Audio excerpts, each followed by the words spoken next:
Assalamualaikum warahmatullahi wabarakatuh. Alhamdulillah. Alhamdulillahirabbil alamin. Wassalatu wassalamu ala asyrafil anbiya'i wal mursalin wa ala alihi wa sahbihi wa man tabi'ahum bi ihsan ila yaumiddin, amma ba'd. Adik-adikku sekalian yang saya cintai, insyaallah karena Allah Subhanahu wa taala.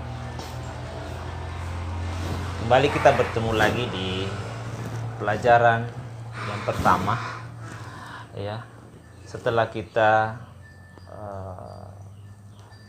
mulai ajaran baru tahun 2020 ini, ya.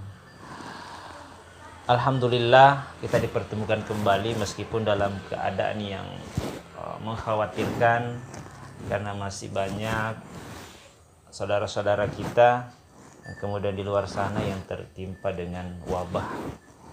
Ya, meskipun itu adalah kita yakini sebagai hamba Allah Subhanahu wa taala yang beriman kepada Allah, kita yakini itu adalah ujian dari Allah Subhanahu wa taala.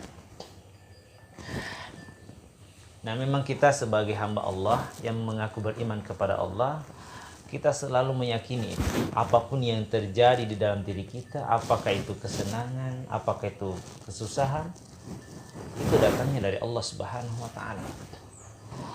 Juga bisa dianggap sebagai ujian, bisa peringatan dari Allah, ya. Namun kita tidak berharap bahwasanya apa yang ditimpakan kepada kita itu adalah azab Allah Subhanahu wa taala. Artinya itu adalah kecelakaan. Namun adikku sekalian yang saya cintai, hari ini kita akan memulai pelajaran kita, yaitu aku selalu dekat dengan Allah Subhanahu wa taala. Ya, memang kita ini harus selalu merasa dekat dengan Allah. Ya, karena memang Allah sudah menyebutkan di dalam Al-Qur'an itu bahwasanya Dia juga sangat dekat dengan Allah, dengan kita, dengan hambanya. Sebagaimana Rasulullah SAW sudah menyampaikan itu. Di dalam Al-Qur'an Allah Subhanahu wa taala berfirman, "Wa idza sa'alaka ibadi anni fa inni qarib." Wahai Muhammad, Allah berfirman ini, wahai Muhammad, katakan, jika hambaku bertanya tentang aku, kata Allah, fa inni qarib, maka aku selalu dekat dengan. Artinya Allah itu dekat dengan kita. Namun berbeda antara makhluk dengan pencipta.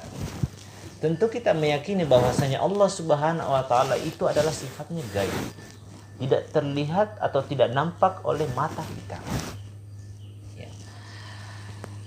Berbeda dengan makhluk. Makhluk dilihat oleh Sang Pencipta, tapi makhluk tidak bisa melihat Sang Pencipta. Itulah Allah, dan itu sudah kita yakini bersama. Di dalam Quran surah Al-Baqarah kita diminta untuk meyakini ini. Ya. Adik-adikku sekalian yang saya cintai, insyaallah karena Allah. Namun persoalan cinta kepada Allah Subhanahu wa taala itu kita harus buktikan. Tidak cukup hanya dengan mengucapkan. Artinya tidak cukup kita hanya mengucapkan bahwa saya cinta kepada Allah, harus dibuktikan. Bagaimana cara membuktikan cinta kita kepada Allah? Dengan cara mengerjakan perintah dan menjauhi larangan-larangan. Itu yang terpenting. Kalau memang kita cinta kepada Allah, maka jauhi semua apa yang dilarang oleh Allah dan kerjakan apa yang diperintahkan oleh Allah Subhanahu wa taala. Nah, namun kesempatan kali ini kita akan belajar, ya, mengenali Allah Subhanahu wa taala lewat Al-Asmaul Husna. Tentu kalian sudah mengetahui semuanya apa itu Al-Asmaul Husna. Al-Asmaul Husna itu adalah nama-nama Allah yang baik. Ya, nama-nama Allah yang baik. Nah, dari nama Allah ini juga, ya, yang mencerminkan sifat-sifat Allah Subhanahu wa taala. Ya, Maha Penyayang, Maha Pengampun, yang pertama, yang terakhir, ya, yang memberi rezeki, yang mengatur rezeki, itu semua sifat-sifat Allah. Kuat, itu semua sifat-sifat Allah Subhanahu wa taala, dan kita sudah menghafalnya. Kita semua sudah menghafal dari 99 nama. Nama Allah Subhanahu wa taala. Adik-adikku sekalian yang saya cintai insya Allah karena Allah, banyak cara yang dilakukan oleh manusia untuk selalu merasa dekat dengan Allah. Ya. Bagaimana caranya? Yaitu dengan mengucapkan zikir, ya, membaca Al-Quran, ya, salat atau ibadah-ibadah yang lain yang bisa mengingatkan kita kepada Allah Subhanahu wa taala dengan sempurna.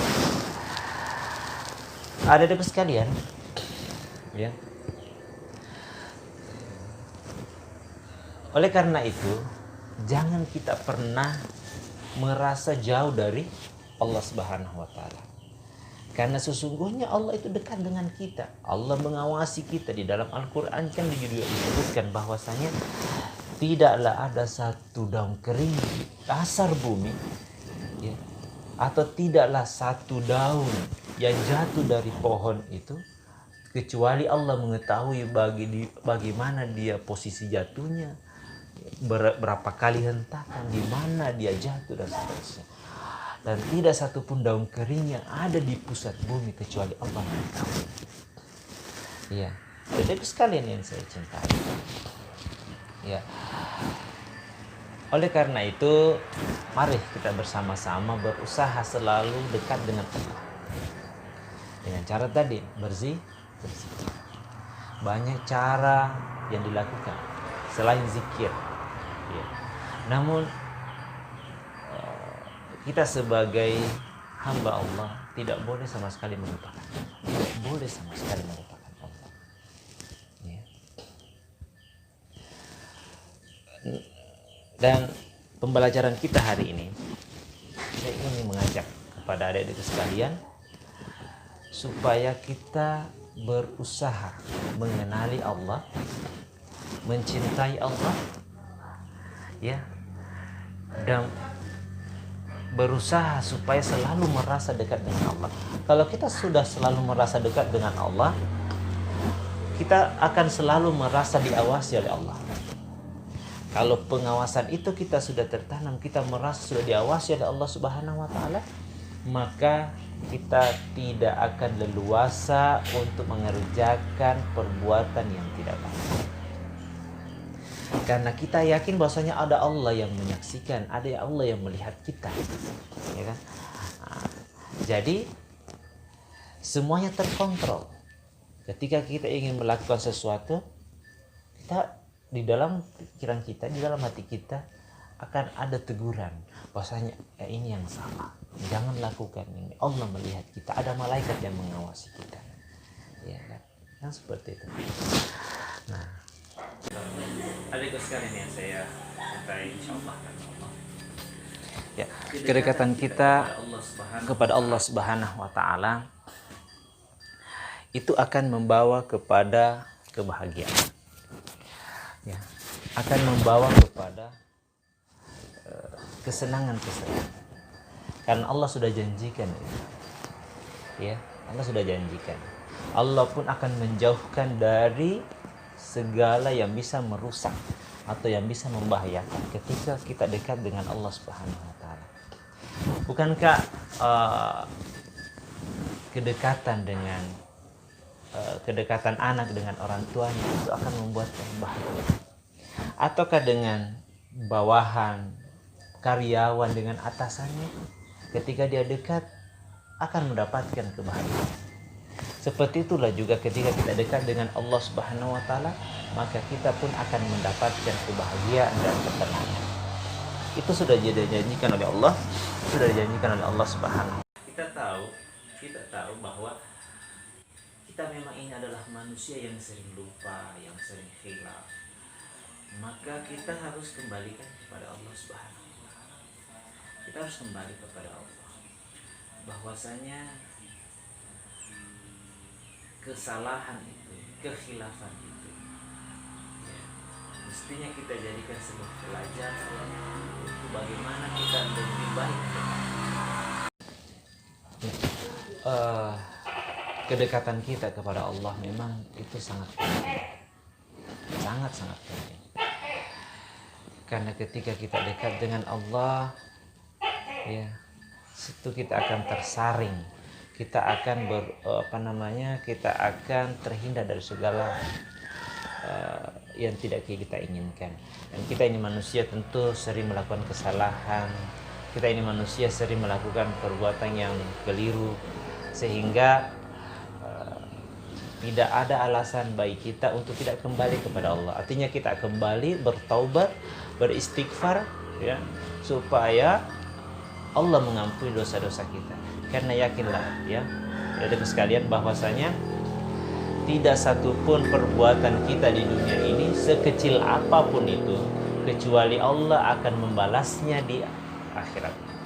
Begitupun sebaliknya, ketika kita berbuat baik, ya, sekecil apapun itu perbuatan baik yang kita lakukan, maka Allah pasti akan memberikan ganjaran yang paling baik di akhirat kelak. Ya. Di dalam Al-Quran banyak menyebutkan bahwasanya Allah akan memberikan ganjaran surga kepada orang yang beriman dan beramal saleh. Salah satu di antaranya bahwasanya Allah Subhanahu wa taala berfirman, "Man 'amila salihan", ya, barang siapa yang beramal saleh, min dzakarin au unsa, dari kalangan laki-laki maupun perempuan, wa huwa mu'minun, dan dia beriman kepada Allah, falanuhyiyannahum ajrahum bi ahsani ma kanu ya'malun.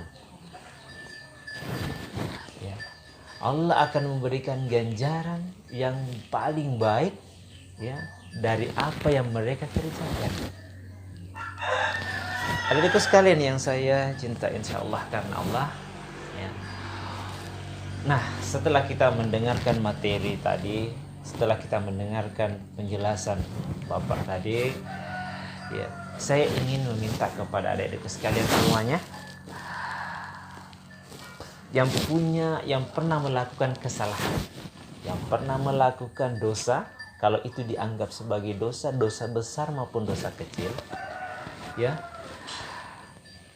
supaya dia menyadarinya. Kemudian setelah dia menyadari itu, bagaimana cara kalian untuk menghindari perbuatan itu kembali, supaya tidak terulang kembali. Kalian bisa menuliskan di kolom komentar, atau kalian bisa menuliskan di WhatsApp pribadi Bapak sendiri. Dan itu akan menjadi penilaian dari kami sebagai guru yang ingin melihat apa usaha yang dilakukan untuk menghindari perbuatan atau kesalahan yang pernah dia lakukan. Nah, sekian dulu video kali ini, mudah-mudahan bermanfaat dan mudah-mudahan kita semua bisa mendapatkan berkah dari ilmu yang kita lakukan, dan ilmu kita pun berberkah dan itu dinilai pahala oleh Allah Subhanahu wa taala. Kita akhiri dengan membaca doa kafaratul majlis, ya. Namun sebelumnya kita akan kembali lagi penjelasan tentang Al-Asmaul Husna pada pelajaran selanjutnya, ya. Namun sekian dulu untuk penjelasan hari ini. Insyaallah nanti kita akan lanjutkan kembali pada video selanjutnya. Kita membaca kafaratul majlis. Subhanakallahumma wa bihamdik, asyhadu an la ilaha illa anta, astaghfiruka wa atubu ilaik. Assalamualaikum warahmatullahi wabarakatuh.